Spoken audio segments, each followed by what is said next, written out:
Case 1. Nicole Johnson, The Children of the Trunk. The call came just after midnight. A patrol officer had pulled over an older sedan on Eastern Boulevard for expired tags. Routine. He expected paperwork, a warning, maybe a tow.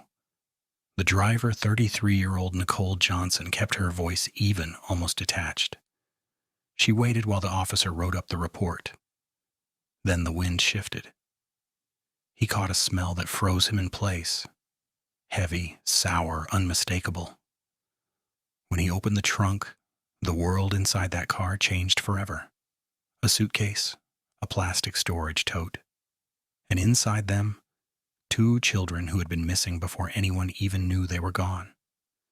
Josh and Marie James Johnson, 7 years old. Larry O'Neill, 5. Sister and brother. They had lived with their aunt, the woman standing by the side of the road, for almost 2 years. Their mother had left them there while she tried to get back on her feet. She called. She texted. She asked to visit. Each time she was told, soon. But soon never came. By the time anyone realized something was wrong, both children had already been dead for months. Detectives pieced the timeline together the way you piece together a broken photo. Fragments that never quite fit again. Autopsy results said Joshin had died nearly a year before that traffic stop. Larry, at least 2 months before. Both were severely underweight. When investigators asked Johnson what happened, she didn't argue. She said she hit Joshin after the girl tried to take food from a refrigerator inside a motel room. 1 blow. A fall. No hospital. She packed the body into a suitcase and kept it in her car. 2 months before police stopped her, Larry stopped breathing. She said she never called for help. She placed him beside his sister and went on living. Shopping, driving, sleeping. Feet away from the truth she refused to face. When the officer confronted her about the smell that night, she looked at him and said, "It don't matter.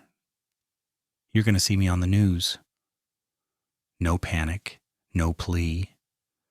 Just a sentence that still chills every officer who heard it later. In court, that single line became the echo that defined the case. Johnson pleaded guilty to 2 counts of first-degree child abuse resulting in death. Judge Robert Cahill, Jr. sentenced her to life in prison, suspending all but 50 years, followed by 5 years of supervised release and a lifetime ban on contact with minors. 50 years sounds long when you say it out loud. But in that courtroom it felt small compared to the loss sitting in the front row. Their grandmother cried quietly. Their mother could barely lift her eyes. Everyone there understood something words rarely capture. Trust is fragile, and once it breaks, nothing truly fixes it. Joshin and Larry were described by relatives as bright, gentle kids. She liked to draw, he loved toy cars. The kind of details that don't make headlines, but should. The case forced Marilyn to look again at how children disappear between family walls, how neglect can hide behind a calm voice and a locked door. Child welfare workers repeated the same lesson at every briefing after. Check in, even when it feels uncomfortable. Because love unspoken can't save anyone. The story of the children of the trunk is more than a crime report. It's a question written into every quiet home. If someone had knocked one more time, would those children still be here? Their names are remembered now in church bulletins and memorial posts. Small candles against a large night. 2 children who deserved birthdays, school pictures, summers that never came. The officer who opened that trunk still works the same shift. He told a reporter later that he drives slower past motels, slower past parked cars. Every time he sees a toy in a back seat, he looks twice. Justice in this story came on paper. Peace has taken longer. And somewhere in Baltimore County, the memory of that stoplight still burns red in the minds of everyone who learned what was waiting in that car. Case 2, Oriana Garcia, the birthday cake beating, Frederick County, 2015. It began with something small, a birthday, a slice of cake, a boy who didn't know that a simple choice would cost him his life. In June 2015, police in Hagerstown responded to a call from an apartment where a 9-year-old boy lay unconscious on the floor. His name was Jack Garcia. His mother said he'd fallen, but the scene told another story. Broken furniture, torn clothes, marks that spoke louder than words. Neighbors said the family kept to themselves. The boy was quiet, polite. He liked cartoons and helped carry groceries for the older woman down the hall. No one imagined what happened behind that door. Investigators learned the argument started over a slice of birthday cake. Jack had taken a piece without permission. It should have ended with a scolding, maybe tears and forgiveness. Instead, it became violence. Inside that small apartment, 3 adults. Jack's mother, Oriana Garcia, her boyfriend, Robert Wilson, and her brother, Jacob Barajas, turned what should have been a family celebration into a nightmare. Wilson's anger grew fast. He accused the boy of stealing food. Barajas held Jack's hands while Wilson struck him again and again. The blows left bruises, then silence. For more than an hour, they waited to call for help. When paramedics finally arrived, Jack's breathing was shallow, his eyes half open. He was rushed to Frederick Memorial Hospital, but it was too late. The doctors could only confirm what his body already said. He'd been beaten to death for eating a piece of cake. Detectives worked through the night. They found handcuffs. They found signs that Jack had been punished like this before. Teachers had noticed he came to class with long sleeves, even in summer. Flinched when adults spoke too loudly. Reports had been filed, but nothing stopped the next day or the next. Now there would be no next day. When the arrests came, the headlines stunned the county. A mother, a boyfriend, an uncle, charged together in the death of a child they were meant to protect. In court, the details came out slowly. How they called it discipline. How the boy begged to be let up. How no one opened the door to neighbors who knocked after hearing thuds. At sentencing, the judge said it plainly. This was not about punishment. It was about control. A child died for eating cake. Oriana Garcia received 25 years in prison for first-degree child abuse resulting in death. Robert Wilson, 30 years for second-degree murder. Jacob Barajas, 15 years for restraining the boy and stopping anyone from helping. Outside the courthouse, teachers and neighbors gathered. They brought candles, teddy bears, hand-drawn cards. One teacher remembered Jack's laugh, how he used to hum the theme from his favorite show when lining up for recess. There was no speech, no press conference, only small talk among strangers trying to make sense of it. One woman whispered, "All that for a piece of cake." That sentence stayed with everyone who heard it. Jack's story forced the community to ask hard questions. Why didn't anyone look closer? Why were warnings ignored? How many children were still living in that kind of fear? Child protection officers reviewed every open case that week. Teachers met after hours to talk about what they might have missed.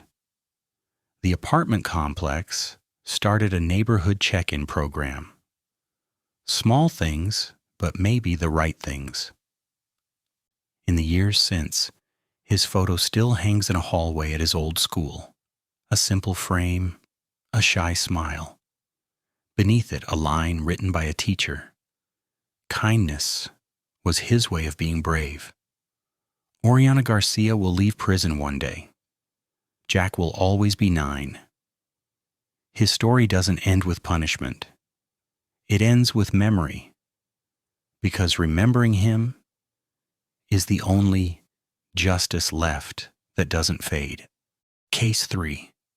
Tiffany Lynne Carr, the fentanyl death of Nevaeh, Arundel County, 2023. The morning light came soft through the windows of a small house in Glen Burnie. Outside, a neighbor was starting his car for work. Inside, silence. When paramedics arrived, 2-year-old Nevaeh Carr was lying on the living room floor, her tiny hand half-curled, her face still. Her mother, Tiffany Carr, told them the child had stopped breathing during the night. She said she tried to wake her, but nothing worked. The medics rushed forward, checking for a pulse, checking again. It was no use. Nevaeh was gone before sunrise.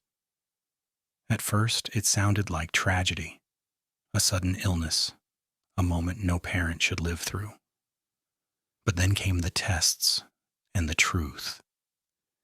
Inside her system were traces of fentanyl and xylazine, drugs so powerful that even a few grains could end a life. Detectives began asking questions. The house told its story before anyone else did. Plastic bags on the counter, a spoon blackened underneath. In the kitchen, residue that had fallen into reach of a child who still played with dolls. Neighbors said Tiffany was quiet. They saw her sometimes on the porch, smoking, scrolling her phone. She didn't talk much. They also noticed that her little girl didn't come outside anymore. When detectives asked what happened that night, Tiffany said she didn't know. Then she said she was scared. Then finally she admitted that she used fentanyl after putting her daughter to bed and left it where Nevaeh could find it. By the time she realized the child had touched it, it was already too late. The investigation stretched over weeks. Every officer who walked through that small home carried out a piece of evidence and a piece of heartbreak. The photos of the child's toys, the crib, the bottle still on the table, those stayed with them long after the case was closed. In July 2025, Tiffany Carr pleaded guilty to first-degree child abuse, resulting in death. The judge sentenced her to 10 years in prison. Before the verdict, the courtroom listened as a prosecutor read aloud a statement from a child safety advocate. Addiction destroys more than lives. It destroys the trust of the smallest hearts, the ones who never had a choice. When the judge read the sentence, the room was quiet, except for the sound of someone crying in the back row. No one cheered. No one argued. It was simply done. Nevaeh's relatives brought a framed photo to court. Her smile filled the space the way sunlight fills a window. Her name spelled backward means heaven. It was a word her family could barely say without breaking. At the hearing, one advocate said the case should remind everyone what fentanyl really takes. Not just the people who use it, but the ones who depend on them. A drug that erases pain can also erase the most innocent part of a home. After sentencing, the county began a new outreach program. Mothers in recovery, talking to other mothers still struggling, warning them that one careless moment can cost everything. Tiffany will serve her time and one day walk free. Nevaeh will stay 2 years old, forever caught in that quiet morning between night and day. Her story became a message passed through the county's hospitals and schools. If you're using, don't use where they sleep. If you're hiding, ask for help before it's too late, because love means nothing if it doesn't protect. 2 officers from that case still visit the small memorial by the house, a stone with her name carved into it, surrounded by plastic flowers that never wilt. One of them said later, "It wasn't a crime scene to me, it was a nursery that never got another morning." Nevaeh's death didn't make national news. It didn't need to. The people who saw her face that day will remember her for the rest of their lives. Case 4. Anne Catherine Akers, the scissors attack. Montgomery County, 2021. The call to 911 came just after sunrise. The dispatcher could barely make out the words through the static and the trembling voice on the other end. A woman said she'd hurt her child. Then she went quiet. When officers arrived at a townhouse on King Farm Boulevard in Bethesda, the front door was unlocked. Inside, the air was heavy and still. They found Anne Catherine Akers, 28 years old, sitting on the floor of her living room, her hands covered in blood. In her lap, her 3-year-old daughter struggled to breathe. The wounds were deep, cuts across the neck made by a pair of scissors lying inches away. One officer dropped to his knees, pressing a towel against the child's throat, while another called for medics. Every second mattered. They carried her out to the ambulance, running. She lived. Barely. At the hospital, surgeons worked through the morning and into the afternoon. The child survived the physical injuries, but the doctors couldn't begin to measure what it meant for her heart and her mind. Police tried to piece together why. Neighbors said Anne was quiet, polite. She often walked her daughter to the park, bought groceries alone, smiled at the cashiers who knew her by face but not by name. No one saw danger coming. Investigators later found phone records showing that the night before she'd called a family member crying, saying she didn't know what was real anymore. Her words made no sense, scattered between confusion and despair. By morning, something in her had broken. When officers questioned her, she said softly, "She can't live without me." It wasn't hate. It wasn't rage. It was a collapse that took love with it. Charges came quickly: attempted first-degree murder, assault, and child abuse resulting in serious injury. But behind the legal words was a story about mental illness, about a woman who lost touch with reality and a child who nearly paid for it with her life. Psychiatrists later said she had suffered a severe breakdown, worsened by isolation and untreated depression. The pandemic had just begun that year, and like many single parents, Anne had spent months alone with her thoughts.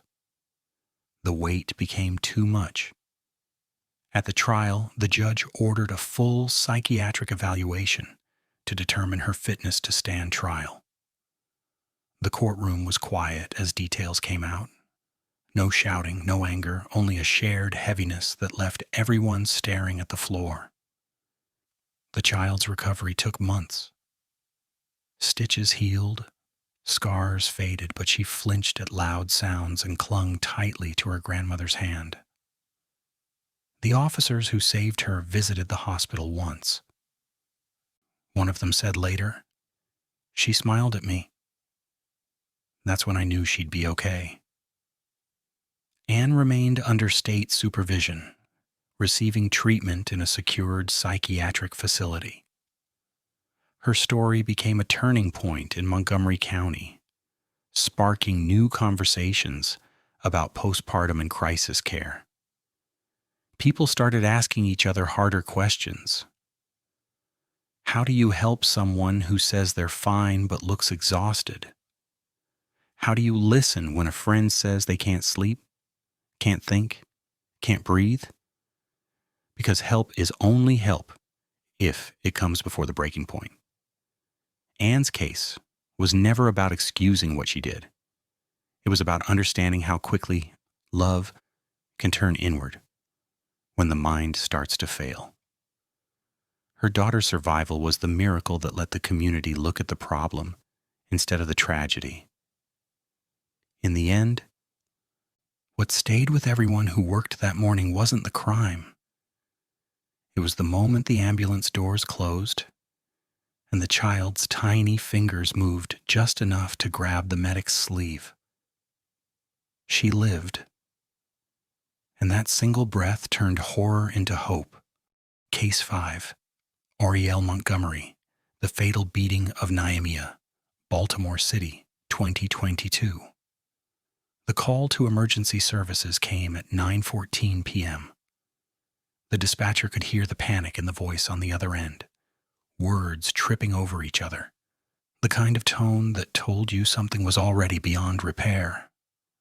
When officers entered the small apartment on Fox Ridge Lane, they found 1-year-old Nyemia Milan Gillard lying on a worn couch, motionless. Her mother, Aurielle Montgomery, stood beside her, staring blankly at the floor. The first responders tried everything: CPR, oxygen. They worked until the lead medic finally shook his head. The baby was gone. At first, Montgomery told them it was an accident. She said her daughter had fallen while learning to walk. But one glance told the officers otherwise. There were bruises on the child's face, ribs, arms, marks no fall could explain. A small pink blanket was soaked through with blood from her nose and mouth. The apartment was a single room. Toys in the corner, dishes stacked by the sink, a broken lamp near the door. In the middle of the chaos was silence. Detectives arrived soon after. The medical examiner confirmed what they suspected. This wasn't a fall, it was a beating. For days, Aurielle said little. When she finally spoke, her voice was flat. She said the baby wouldn't stop crying. She said she was tired. She said she didn't mean to. Those were the last words she said before she was led away in handcuffs. As investigators retraced her steps, they found a pattern that stretched back months. Neighbors who had heard muffled cries, friends who'd stopped visiting, family members who said she'd been distant, overwhelmed, barely holding things together. No one thought it would come to this. The autopsy revealed multiple blunt force injuries and internal bleeding. The examiner said the trauma happened over several days. Each day a little more pain until her body couldn't take it anymore. When the case reached court, prosecutors described it as cruelty that built over time, frustration turning into anger, anger into violence. Aurielle pleaded guilty to first-degree murder. In July 2025, she was sentenced to 22 years in prison. The judge spoke quietly when handing down the sentence. "There is no punishment that can measure the value of a child's life," he said. In the front row, Nyemia's father sat still, holding a folded piece of paper. Later, reporters learned it was the note he'd written for his daughter's funeral. It said, "Daddy's still here. You'll forever be on my side." Those words became the heart of her memorial service. Family and friends gathered at March Funeral Home, placing white flowers and pink ribbons near her photo. Her father stood before the crowd and said, 16 months wasn't enough, but it changed everything." Her obituary called her a lifetime of love in such a short time. For the police who worked that night, the image of the small playpen in the corner stayed with them long after they left. A teddy bear, a bottle half full, a lullaby toy that still played when pressed. Child advocates used the case to push for new support systems, programs for single parents struggling with anger, postpartum depression, or burnout. One social worker said, "When a mother says she can't handle it anymore, that's not the time for judgment. That's the time for help." Nyemia's story became more than a tragedy. It became a reminder that isolation kills in silence long before violence begins. A neighbor who lived in the same building said it best. If someone had knocked on her door one more time, maybe that baby would still be here. Now every year, on June 11th, the day Nyemia was born, her grandmother lights a candle by the window. She says it's for all the children whose cries weren't heard soon enough. And in that small flicker of light, a promise lives on: to listen closer, to act sooner, and to never again let a child suffer unseen. Case 6. Talecka Brown, the teen who lived, Prince George's County, 2024. It was just after 5 p.m. when the call came into the Seat Pleasant Police Department. A woman said a homeless man had broken into her home and shot her daughter. Her voice was steady, almost rehearsed. Officers raced to the 500 block of 69th Place, sirens cutting through the early evening air. When they arrived, they didn't find a break-in. They found a lie. On the staircase of the small townhouse lay a 13-year-old girl, bleeding from her neck, struggling for breath. Her mother, Talecka Brown, stood a few feet away, her hands shaking, but her story perfectly practiced. She told officers the man had run. No doors were forced open, no windows broken, no signs of anyone else. Paramedics rushed the child to Children's National Hospital. The bullet had torn through the side of her neck. She was alive, but just barely. While doctors worked to keep her breathing, detectives began to piece together what didn't make sense. In the hours that followed, evidence told the story her mother wouldn't. There was only one gun in the house, only one set of fingerprints on the weapon, and one person who had tried to hide the truth before anyone else arrived. When confronted, Talecka insisted the intruder existed.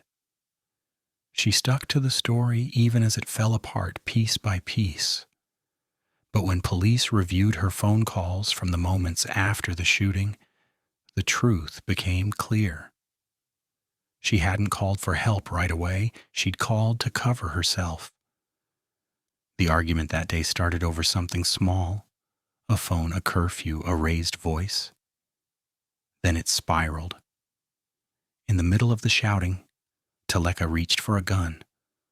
A second later, her daughter was on the stairs, bleeding, terrified, trying to speak. The mother's next act wasn't comfort, it was control. She told her child to lie, to say a stranger did it, to protect her, to make it all go away. Even as the girl fought to breathe, she whispered that false story to the first officer who knelt beside her. But children have a way of remembering what truth feels like, even when they're scared. By the time detectives questioned her at the hospital, she told them what really happened. Her mother had pulled the trigger. That admission broke the entire case open. When police checked Talecka's phone, they found a voicemail she'd left for the girl's father from jail. "If she doesn't testify, this all goes away." That single message became the center of the trial, a recording of a mother still trying to silence the truth, even after nearly taking her child's life. The case moved through court quickly. In November 2025, a Prince George's County jury found Talecka Brown guilty of attempted second-degree murder, first-degree child abuse, and related firearm charges. When the verdict was read, the courtroom stayed silent. The judge called it the highest form of betrayal. The teenager who sat quietly in the back of the room didn't cry. She had already done her crying months earlier in hospital rooms and therapy sessions, learning how to speak again, how to trust again. Doctors called her recovery a miracle. Survivors like her called it something else. Proof. Proof that courage doesn't always sound loud. Sometimes it whispers the truth no one else wants to say. After the sentencing, the state's attorney said, "This wasn't just violence, it was manipulation.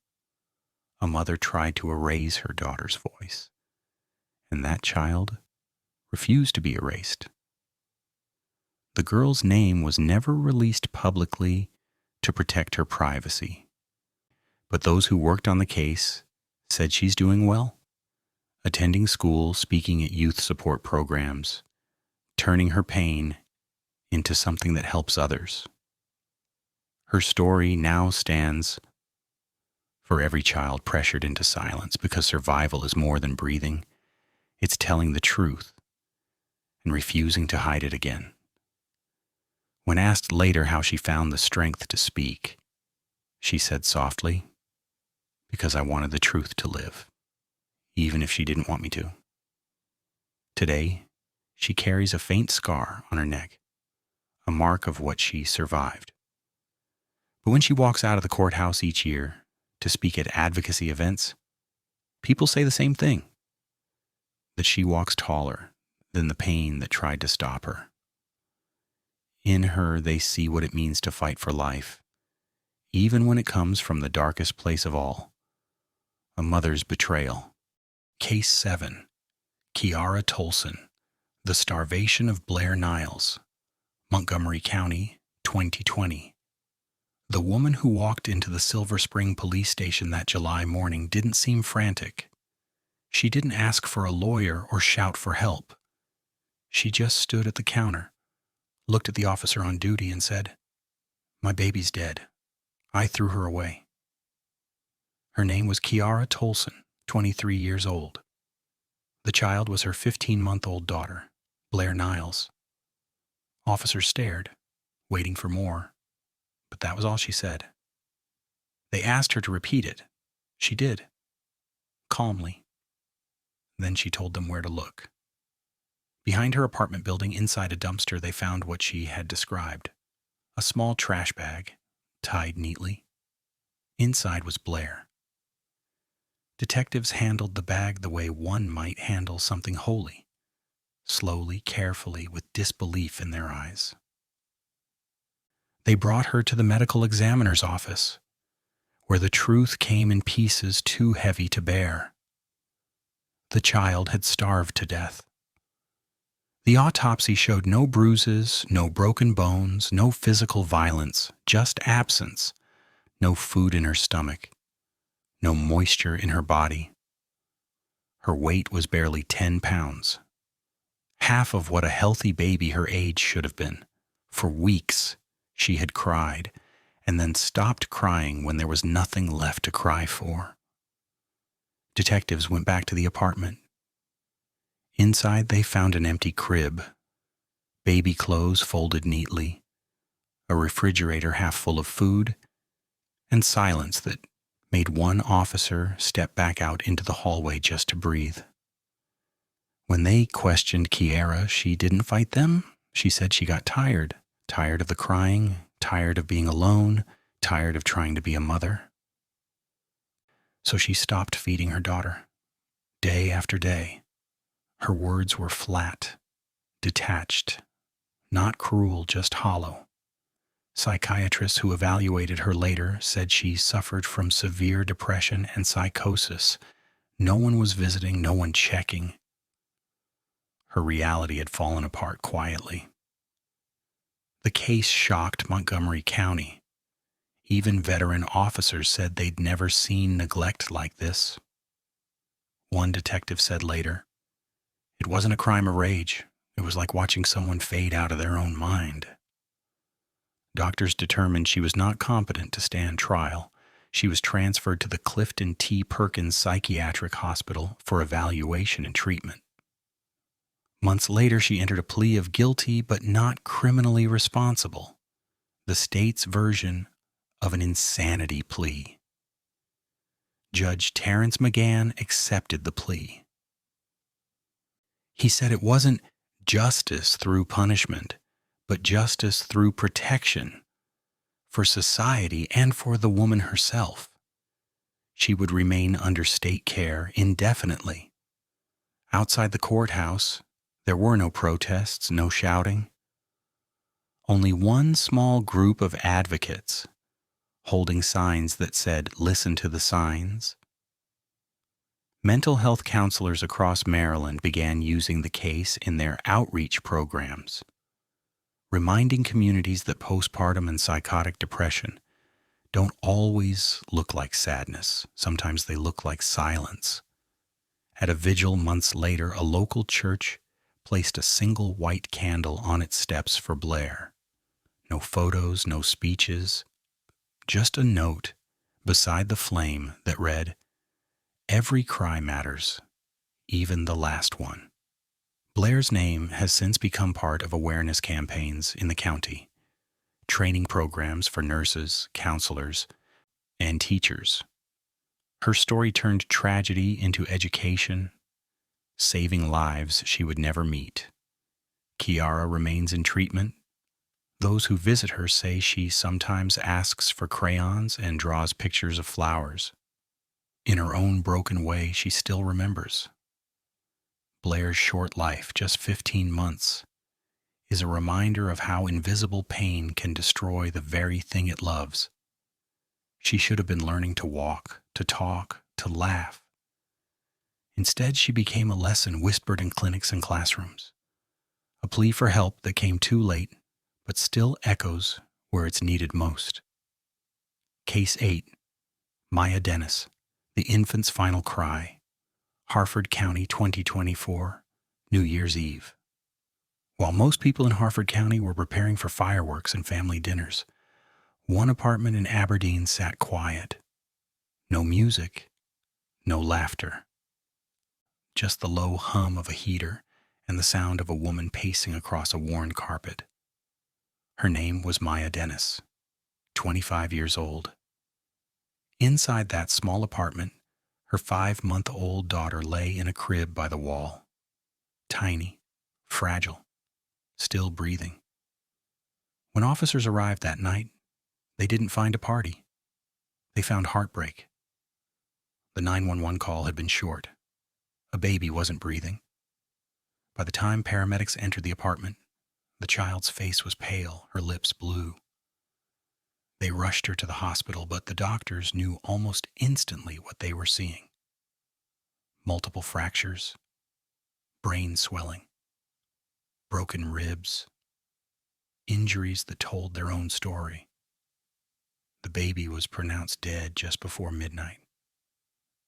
A new year began without her. Detectives questioned Maya. At first she said the baby had fallen off the bed, then that she slipped while carrying her in the shower. Each answer changed slightly, as though she was trying to find one that sounded right. But none of them did. The medical examiner confirmed what no one wanted to say aloud. The child had been beaten more than once, over several weeks. The final blow caused catastrophic damage to her skull. Investigators found signs of attempts to clean, freshly washed clothes, a blanket still damp in the sink. It looked like someone trying to wash away guilt that couldn't be washed away. Neighbors told police they often heard crying that would stop suddenly.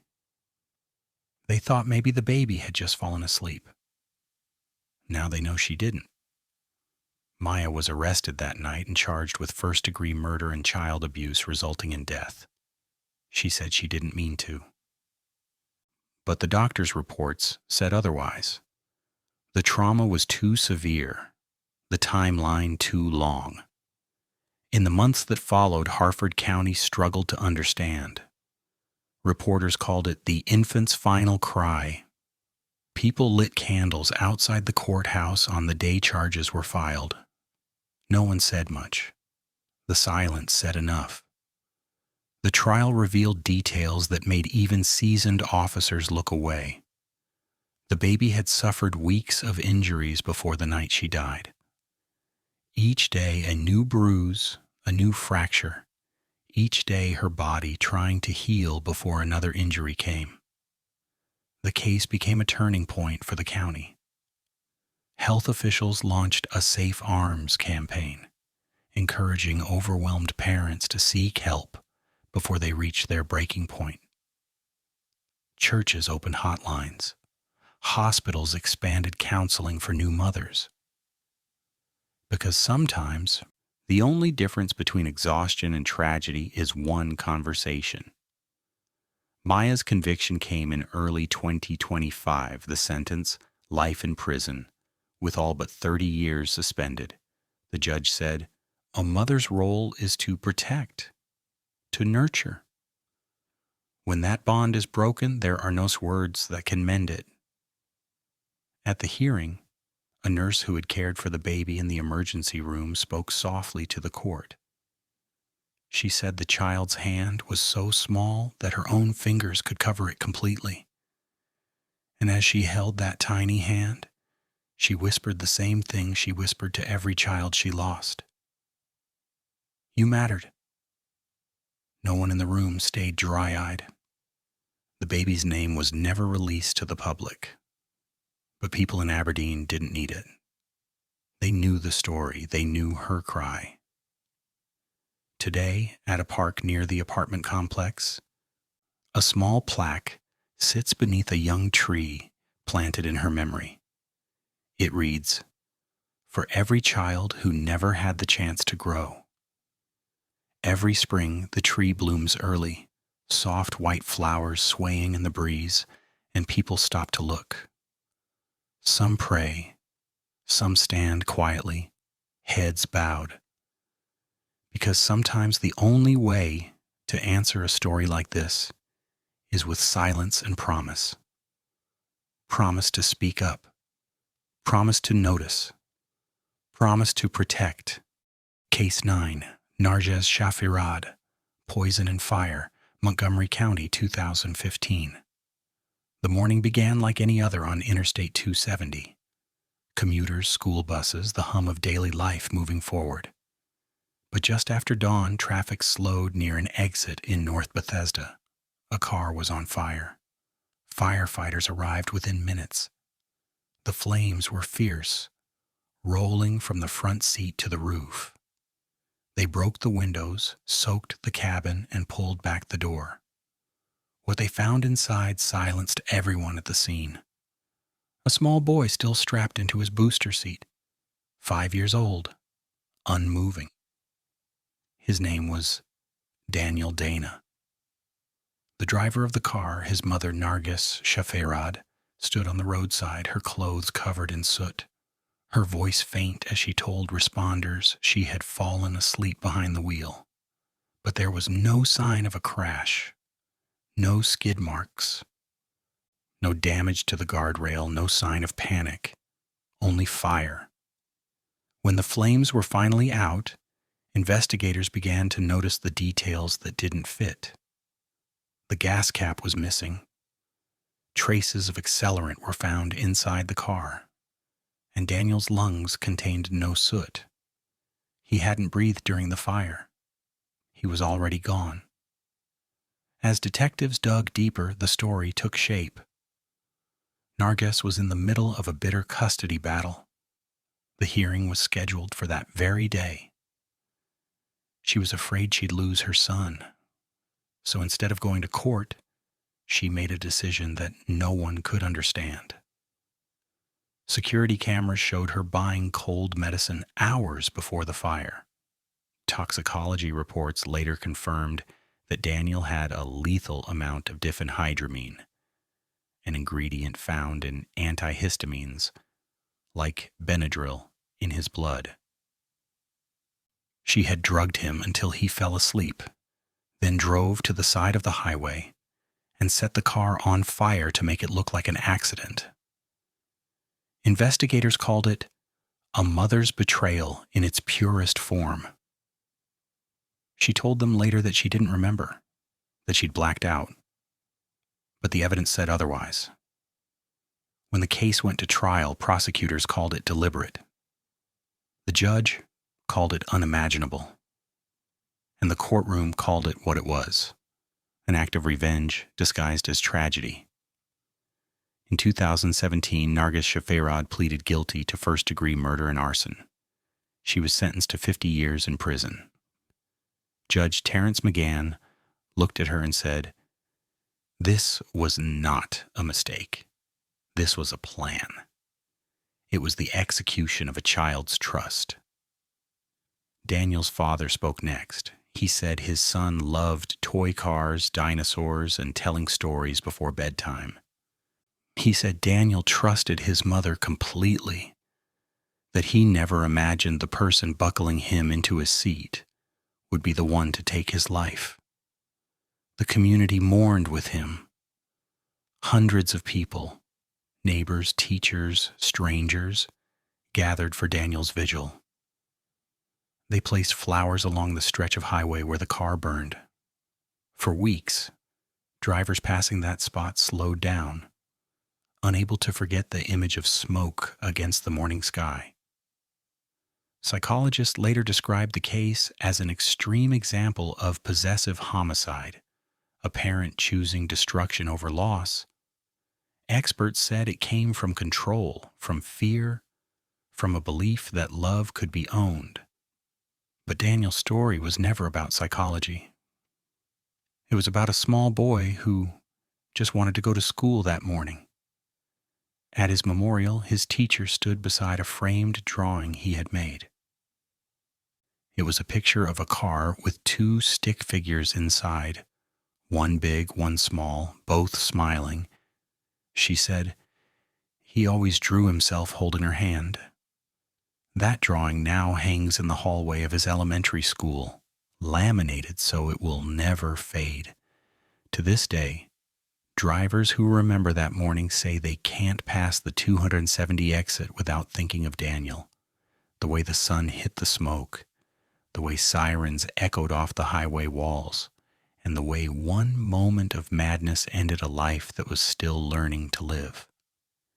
His story is now used in parental counseling sessions across Maryland, a warning of what happens when fear becomes obsession, when love turns into ownership, when the idea of losing someone becomes more powerful than the duty to protect them.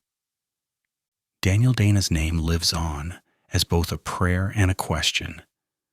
How could anyone believe that destruction was love? The world may never know. But his father said it best the day he buried him. He trusted her, and she broke that trust. But I won't let his love be forgotten. Now every June, a small group of people gather at a park in Bethesda, lighting candles beside a bench with his name carved into the wood. They don't speak. They just sit, listening to the sound of cars in the distance, each one passing through the same road where Daniel's life ended and where his story still lingers like smoke that refuses to fade. Case 10. Kimberly Tyler, the boy who survived the flames. Germantown, 2022. It was early morning in Germantown when a sound ripped through the still air, a scream so raw that neighbors froze where they stood. One woman stepped out onto her porch, clutching her robe, trying to make sense of what she was hearing. Another ran toward the house next door, yelling for someone to call 911. Inside, chaos. A kitchen floor covered in spilled cereal, a half-empty jug of milk, and the smell of smoke. In the center of it all stood Kimberly Tyler, 34 years old. Her 8-year-old son was on the floor, his clothes burned away, his body trembling and blistered. When firefighters arrived, they thought it was an accident. A kitchen fire, maybe a spill. But the truth they uncovered was worse than anyone could imagine. Witnesses said the argument started over something small. The boy had spilled cereal. Kimberly, already angry, started shouting. Then she grabbed a bottle of cleaning fluid from under the sink, a flammable kind, and in her rage, she poured it on him. One flick of a lighter and everything changed. He screamed for help as flames consumed him. Neighbors tried to break down the door, but she refused to open it at first.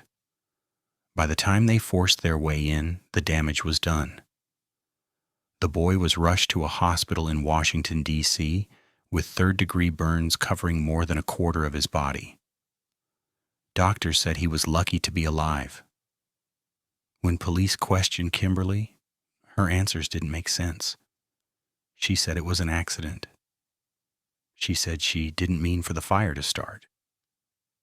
But investigators found no sign of a spill, no knocked-over candle, no reason for the flames, other than her own hands. She had waited before calling for help, trying to treat his burns with ointment and rags instead of dialing 911. By the time paramedics arrived, hours had passed. At the hospital, doctors and nurses wept as they described his injuries. Layers of skin melted away, hands fused in pain, eyes wide and terrified. Still, when asked about his mother, he whispered, "I love her." That single sentence broke the hearts of everyone who heard it. The investigation confirmed the truth. It wasn't an accident. It was rage turned physical. The boy had been disciplined before, slapped, yelled at, isolated, but nothing like this. In 2024, 2 years after the fire, Kimberly Tyler stood before a judge. She pleaded guilty to first-degree child abuse and first-degree assault. During sentencing, the judge said, "There are no words to measure what you took from your child. No punishment can restore what you burned." Kimberly was sentenced to 25 years in prison. In court, social workers spoke about what came next for the boy. Skin grafts, physical therapy, years of recovery. One of the nurses said he still smiled at every doctor who entered the room, even when he was in pain. She said he smiles because he's alive. His recovery became a story of courage that spread through the entire county. He learned to walk again, to hold a pencil again, to play games with his cousins. But the scars will always be there, on his body, yes, but also in the way he hesitates before trusting anyone new. Child advocates called his survival a miracle. They used his story in schools and community centers to teach what real discipline looks like, to show the difference between anger and abuse.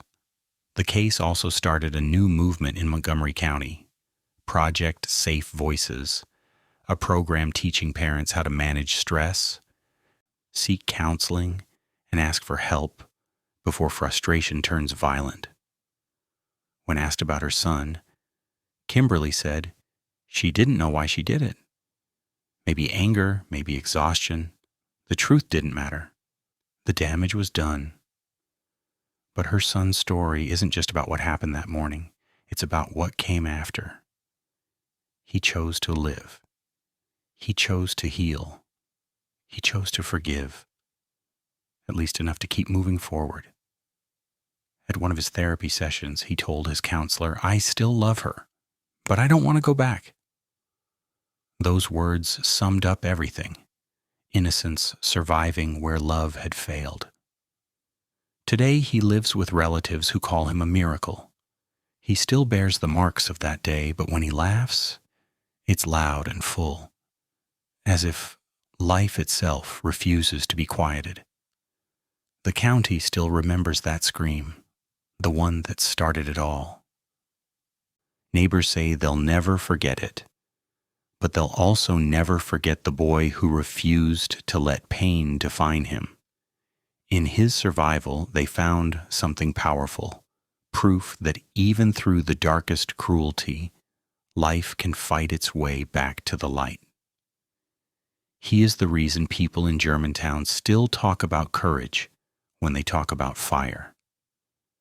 And every year, on that same morning, the firefighters who saved him gather at the station, pour coffee, and say the same thing. That kid made it, and that means something. 10 stories, 10 names, 10 reminders of how fragile love can be when silence replaces care. These mothers came from different towns, different struggles, different lives. But the pain they left behind feels the same. The ache of questions that can't be answered. The emptiness of what could have been saved. Marilyn still carries these stories like open wounds. Each one asks the same thing of us, to see what we'd rather look away from. They are not told to frighten or to judge. They are told so that somewhere, someone watching might recognize the signs before another child is lost. If a neighbor looks exhausted, ask. If a baby cries too long, knock. If something feels wrong, say something. Because silence is what every one of these stories had in common, and silence kills as surely as anything else. Justice brought sentences, but not peace. That part is up to us to listen, to act, to protect. So remember their names: Josh and Larry, Jack, Nevaeh, the little girl who lived in Bethesda, Nyemia, the teen who survived, Blair, the baby from Aberdeen, Daniel, and the boy who walked through fire and lived. Their voices may be gone, but their stories still speak. They remind us that every small act of care, a question, a phone call, a knock on a door, can be the difference between tragedy and tomorrow. If this story moved you, share it. Because remembering them is the only justice that never fades.